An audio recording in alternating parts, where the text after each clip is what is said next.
দেশে গত ১৫ বছরে সংঘটিত বিভিন্ন গুমের ঘটনায় নির্দেশদাতা হিসেবে সাবেক প্রধানমন্ত্রী শেখ হাসিনা সম্পৃক্ততার প্রমাণ পেয়েছে গুম সংক্রান্ত তদন্ত কমিশন। শনিবার বিকেলে প্রধান উপদেষ্টা ডক্টর মোহাম্মদ ইউনূসের কাছে দেওয়া কমিশনের অন্তর্বর্তী প্রতিবেদন এ কথা বলা হয়েছে। একই সঙ্গে গুমের ঘটনায় জড়িতদের বিচারিত প্রক্রিয়া শুরুসহ র্যাব বিলুপ্তির সুপারিশ করেছে কমিশন। এ বিষয়ে পরে প্রধান উপদেষ্টা প্রেস উইং থেকে গণমাধ্যমকে জানানো হয়। তাতে বলা হয়, গুমের ঘটনায় নির্দেশদাতা হিসেবে সাবেক প্রধানমন্ত্রী শেখ হাসিনার সম্পৃক্ততার প্রমাণ পেয়েছে কমিশন।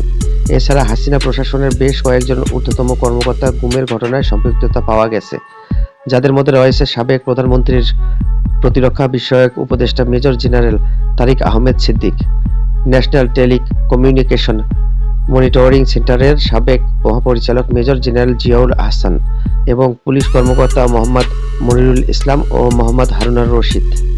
ছাত্র জনতার অভ্যুত্থানে গত ৫ আগস্ট শেখ হাসিনা ক্ষমতাচ্যুত হয়ে দেশ থেকে পালিয়ে যান। এর পরপর মেজর জেনারেল জিয়াউল আহসানকে সেনাবাহিনী থেকে চাকরিচ্যুত করা হয়। পরে তাকে জুলাই আন্দোলন সংগঠিত একাধিক হত্যার ঘটনা করা মামলায় গ্রেপ্তার করা হয়। পুলিশের বিশেষ শাখার সাবেক প্রধান মনিরুল ইসলাম ও ঢাকা মহানগর পুলিশের অতিরিক্ত কমিশনার ডিবি হারুনার রশিদ আত্মগোপনে রয়েছেন। তারা বিদেশে চলে গেছে বলেও প্রচার করা হয়েছে।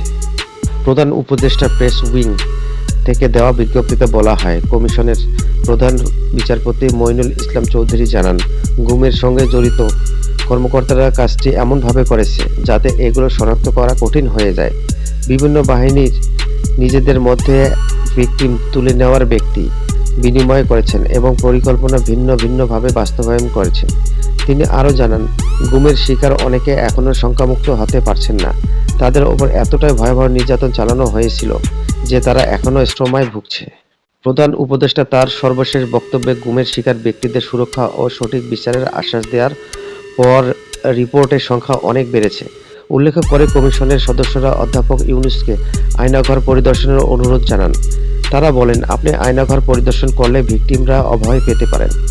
প্রধান উপদেষ্টা তাদের এ অনুরোধ সম্মতি দিয়ে জানান, স্বল্প সময়ের মধ্যে তিনি জয়েন্ট ইন্টারোগেশন সেল, যা আয়নাঘর নামে পরিচিত পেয়েছে, সেগুলো দেখতে যাবেন। তিনি কমিশনের সদস্যদের তাদের অন্তর্বর্তী প্রতিবেদনের জন্য ধন্যবাদ জানান এবং কাজটি এগিয়ে নেওয়ার ক্ষেত্রে প্রয়োজনীয় সব সহযোগিতার আশ্বাস দেন। কমিশনের প্রধান মঈনুল ইসলাম চৌধুরী জানান, তারা ৩ মাস পর মার্চে আরও একটি অন্তর্বর্তী প্রতিবেদন দেবেন। কাজটি শেষ করে চূড়ান্ত প্রতিবেদন দিতে কমপক্ষে আরও ১ বছর সময় প্রয়োজন বলে জানান তিনি। ২০০৯ সালের ৬ জানুয়ারি থেকে ২০২৪ সালের ৫ আগস্ট পর্যন্ত গুমের ঘটনাগুলো তদন্ত করতে অন্তর্বর্তী সরকার গত ২৭ আগস্ট এই কমিশন গঠন করে। কমিশনে RAB, DGFI, DB, CTTC, CID, police সহ সরকারের বিভিন্ন সংস্থার বিরুদ্ধে অভিযোগ জমা পড়েছে।